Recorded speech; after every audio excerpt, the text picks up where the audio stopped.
Hello, ELC Reading and Writing teachers. This is Dusty, speaking to you from an isolated place far, far away. As you know, the ELC has changed its assessment structure for this term. This means that you'll need to modify your grade center in Blackboard. In this video, I'll be guiding you through the process of updating your Reading and Writing grade center so that it reflects the new assessment structure. Before we start, I like to quickly go over the important changes to the grade center for this term. First of all, let's look at the student's class final grade. Previously, this was calculated through 6 weighted categories: coursework, SLC, and then the midterm and final exams.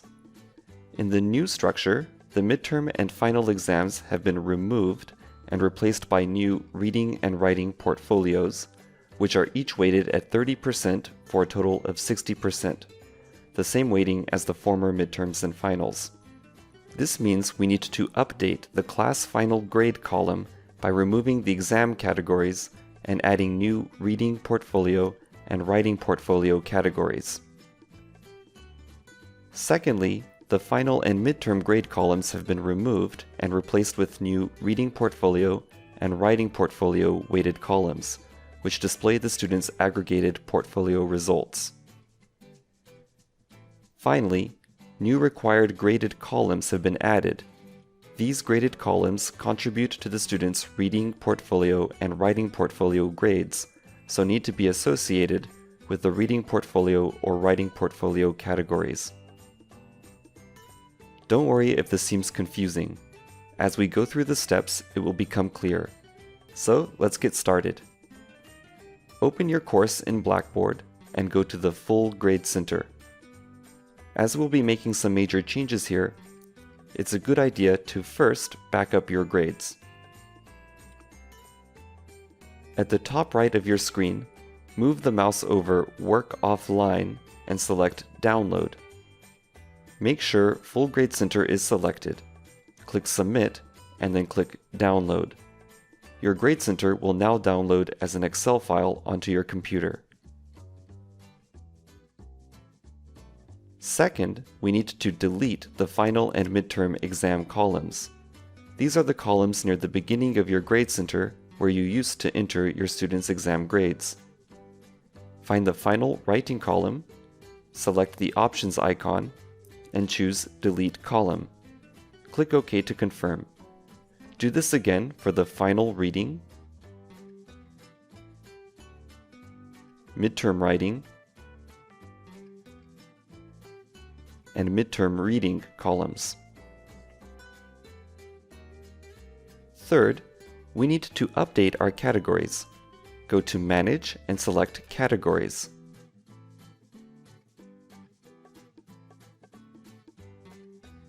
Select the final reading, final writing, midterm reading, and midterm writing categories, and then click Delete. Select OK to confirm. Now the exam categories have been removed, but we need to create the new reading portfolio and writing portfolio categories. Select Create Category.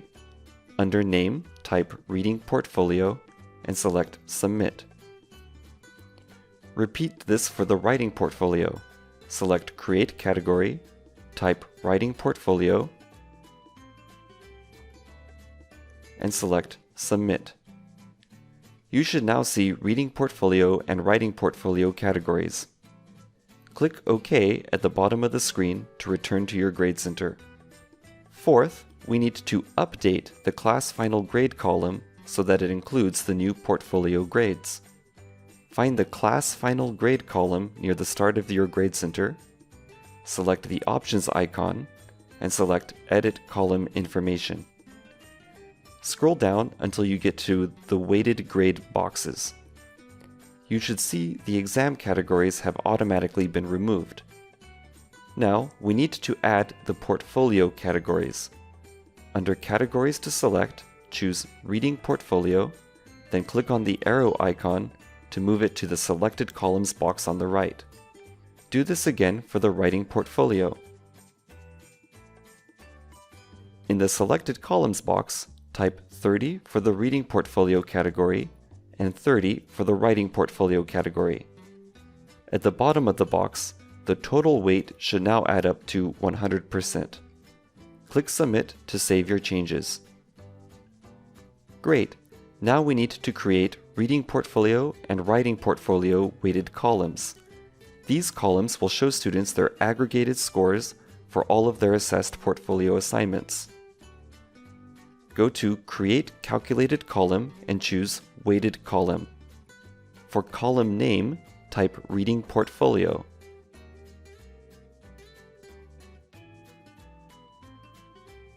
Set the secondary display to CCQ letter. Scroll down until you get to the weighted grade boxes. Under Categories to select, choose Reading Portfolio. Then click on the arrow icon to move it into the Selected Columns box to the right. In the Selected Columns box, type 100 for the Reading Portfolio category. Click Submit to save your changes. Let's do this again for the Writing Portfolio column. Go to Create Calculated Column and choose Weighted Column. For column name, type Writing Portfolio. Set the secondary display to letter. Scroll down until you get to the weighted grade boxes. Under Categories to select, choose Writing Portfolio. Then click on the arrow icon to move it into the Selected Columns box to the right. In the Selected Columns box, type 100 for the Writing Portfolio category, and then click Submit to save your changes. The new weighted aggregated columns have been created, but they're located at the end of the grade center. Let's move them to the front with the other weighted aggregated columns. Go to Manage and select Column Organization.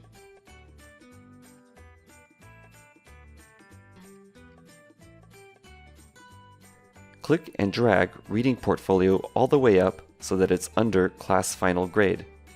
Then click and drag Writing Portfolio so that it's under the Reading Portfolio column. Then click Submit. Great! Your grade center is now ready to go.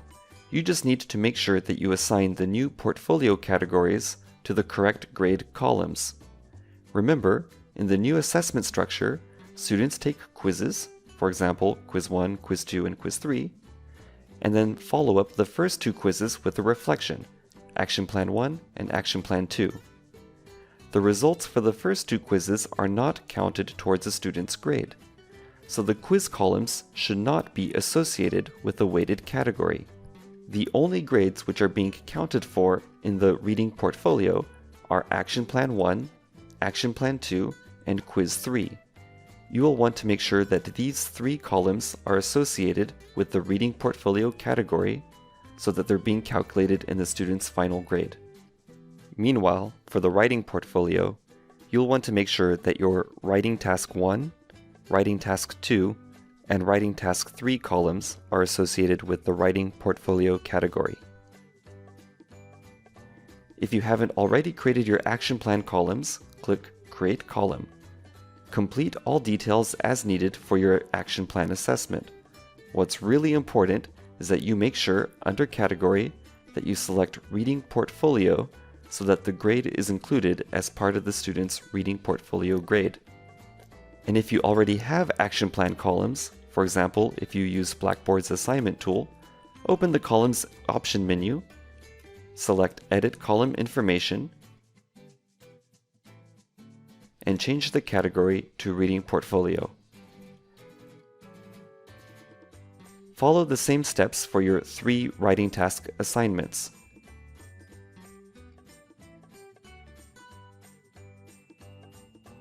Just make sure that they're associated with the Writing Portfolio category. You can easily double-check your category assignments in the Column Organization page. Go to Manage and select Column Organization. Here, you will see all of your grade columns and the categories that each one is associated with. Make sure that Action Plan 1, Action Plan 2, and later, at the end of the course, Quiz 3 are associated with the Reading Portfolio category. Quiz 1 and Quiz 2, meanwhile, should not be associated with the weighted category. If it says no category or test, then you're fine. Writing Task 1, Writing Task 2, and Writing Task 3 should be associated with the Writing Portfolio category. By the way, you can change a columns category from this page as well. Just select the columns that you want to change, choose Change Category To, and select the desired category. And that's it. Now, in addition to being an expert online teacher, you are also a Blackboard Grade Center master. I hope you have a great rest of the term, and take care.